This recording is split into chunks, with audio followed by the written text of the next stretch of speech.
De cara a la política interna de Argentina, en su plan de gobierno 2023-2027, Milei habla de reformas al Estado. Y las principales son: reducir los ministerios hasta quedar en 8. De esa purga quedarían los de Economía, de Justicia, de Interior, Seguridad, Defensa, Relaciones Exteriores, Infraestructura y Capital Humano. Se eliminarán supuestamente jefaturas de gabinete y equipos de análisis de políticas públicas de todas las áreas. Además, se eliminarán privilegios como seguridad y choferes. Anotemos eso porque habrá que ver cuáles privilegios de seguridad y cuáles choferes. En segundo lugar, Milei propuso en su campaña fusionar los ministerios de Salud, Desarrollo Social, Trabajo y Educación en un solo ministerio llamado Capital Humano. En tercer lugar, propone avanzar en el cierre o privatización de todas las empresas públicas. Aquí entra TELAM, la Agencia Nacional Pública de Noticias, entra la TV Pública, entra el INCAA, el Instituto Nacional de Cine y Artes Audiovisuales, entra el INADI, el Instituto Nacional contra la Discriminación, la Xenofobia y el Racismo, y entran muchos organismos de este tipo. Normal, si de algo saben los dirigentes de derecha, sea de ligera o de extrema, es de revanchismos.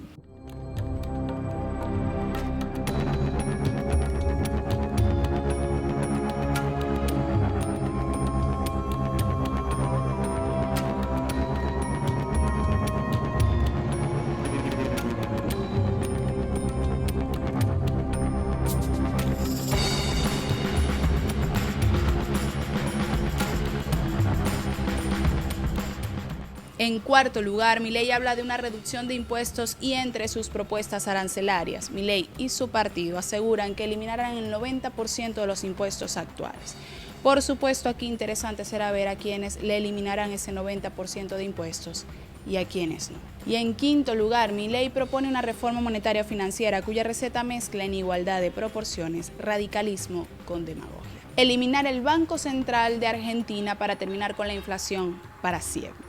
En esa receta, a pie de página y por todas las esquinas blancas de la hoja de ingredientes y procedimiento, tiene escrito el viejo secreto de la abuela: la dolarización.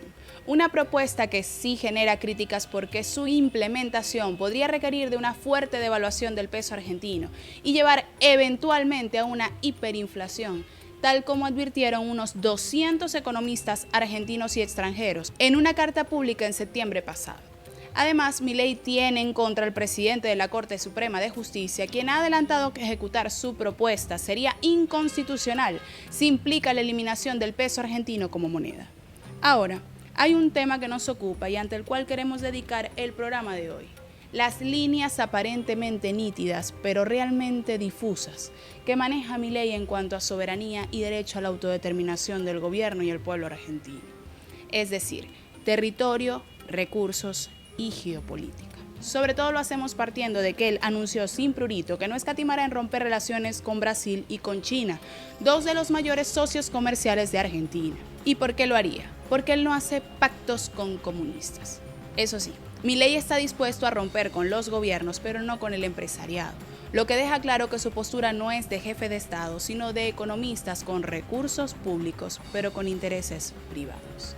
Antes de entrar en tema, quiero agradecerles que hoy nos acompañen. Esperemos que este tema reciba opiniones discordantes o disonantes, pero no censura, como ocurre con otros temas que realmente son de interés existencial para muchos, por ejemplo, Palestina. Antes de entrar en este tema, los invito entonces a ponerse cómodos, aunque seremos breves, y a dejarnos abajo sus comentarios sobre lo que opinan de lo que viene para Argentina en términos de soberanía. Iniciamos.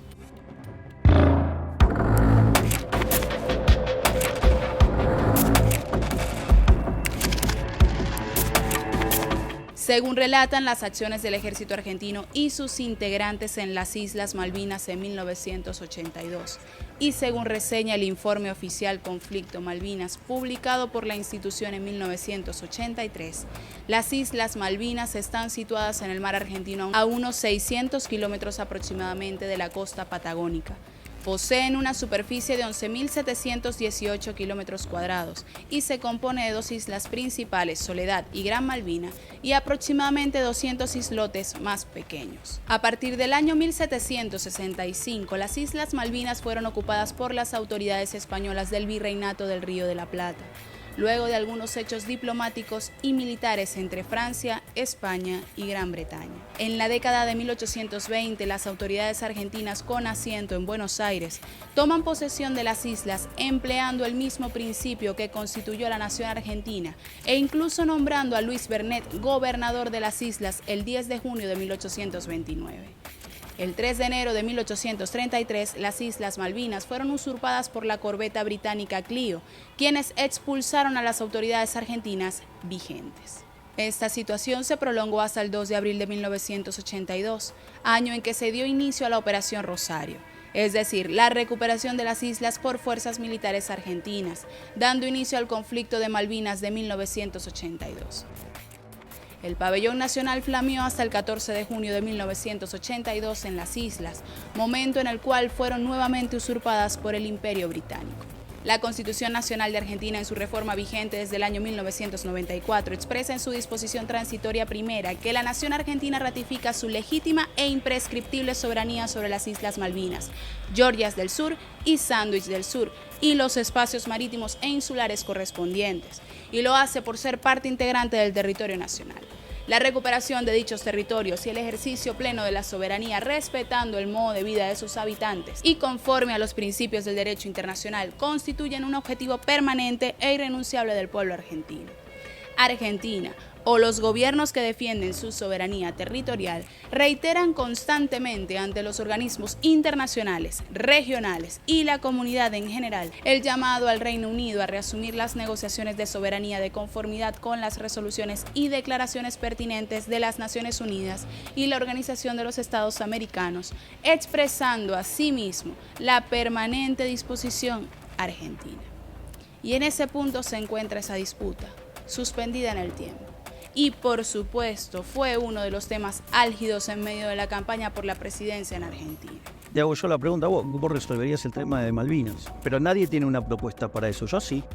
Epa, ¿no tienes propuesta para recuperar Malvinas? Sí, claro, hacer por ejemplo como hizo Inglaterra, el acuerdo que hizo con China respecto a Hong Kong. ¿Y cómo fue el acuerdo con Hong Kong? Pasó un determinado tiempo y se cumplieron las determinadas metas y automáticamente Inglaterra le devolvió Hong Kong a China. Acá, digamos, hay que hacer lo mismo, pero teniendo en cuenta también la voluntad de las personas que viven en la isla. Porque, digamos, o sea, son personas que viven en la línea de un país desarrollado y no en un país, digamos, miserable. Javi, querido, ahí vos tenés que agarrarte, tenés que sentar con los ingleses porque hubo una guerra, ellos lo ganaron y le tenés que decir, mirá, el territorio, acorde a las definiciones, le corresponde a la Argentina. Entonces, tratar de llegar a un acuerdo. Y un acuerdo que de largo plazo implique que las islas vuelvan al país, porque digamos la forma en la cual se definen estas cuestas están a favor de Argentina, pero sin que sea violenta. Yo me siento muy identificado en términos históricos con Margaret Thatcher. Thatcher es tu ídola. I know when we gave the order to sink. En la historia de la humanidad ha habido grandes líderes. Digamos, la señora Thatcher fue... I know it was right to sink her, and I would do the same again. ¿Los Kelpers tienen derecho a la autodeterminación? ¿Sí o no? Tiene que contemplar los intereses de los que viven en las islas. Él te tiró también con lo de Thatcher. Sí. ¿Te sorprendiste ahí? ¿Te arrepentiste? No. ¿Te arrepentiste? No. Milei sale de alguna manera a bancar lo que fue Margaret Thatcher como dirigente. Lo que pasa es que, claro, nosotros la tenemos identificada con las Malvinas. Comunicado de los excombatientes de Malvinas dice no a Milei. Milei se referencia con quienes desde 1833 usurpan ilegalmente parte de nuestro territorio. Idolatra a Margaret Thatcher, responsable de la muerte de 634 soldados, que es enemiga de los argentinos. Una falta de respeto a las madres y familiares de los 649 únicos héroes que sí fueron a defender la patria porque estaba en peligro, sin importarle la moneda. En cualquier país civilizado del mundo, un candidato a presidente que ofenda la memoria y por sobre todo los intereses de la patria debería ser condenado socialmente de manera contundente. Decir que Margaret Thatcher su referente histórica, me parece de un profundo desconocimiento, como lo ha demostrado. ¿O no?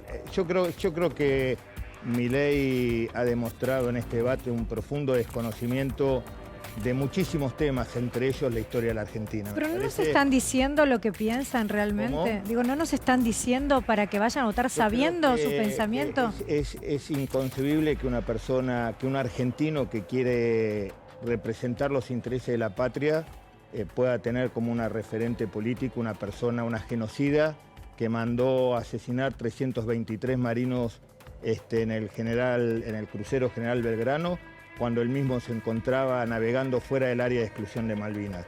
Eso es un genocidio, busque como los busque, es un atentado contra los derechos humanos, y me parece que una persona que desprecia el sentimiento de soberanía, que desprecia la historia de la Argentina, una Argentina que se forjó a sangre de miles y miles de soldados que dejaron su vida en el campo de batalla, entre ellos Malvinas, entre ellos el Atlántico Sur, me parece que debería tener el desprecio contundente de todos los argentinos. Indigna, ¿no? Y da vergüenza ajena que se reivindique a una persona como Margaret Thatcher, que ordenó, en el medio de un proceso de negociaciones por la paz, porque estaba el presidente de Perú, Belaúnde Terry, y Javier Pérez de Cuéllar, el que era secretario general de Naciones Unidas, negociando, y estaba una aproximación de un proceso de paz que ella decide no aceptar y hunde el crucero General Belgrano fuera de la zona de exclusión, haciendo un crimen de guerra.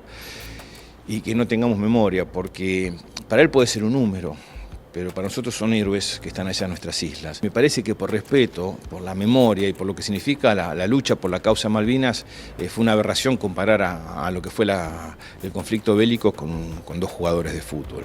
Me parece que tenemos que trabajar sobre la construcción de soberanía. Duele, lastima y me da mucha tristeza y me preocupa. Laiguana.tv. La verdad hecha tendencia.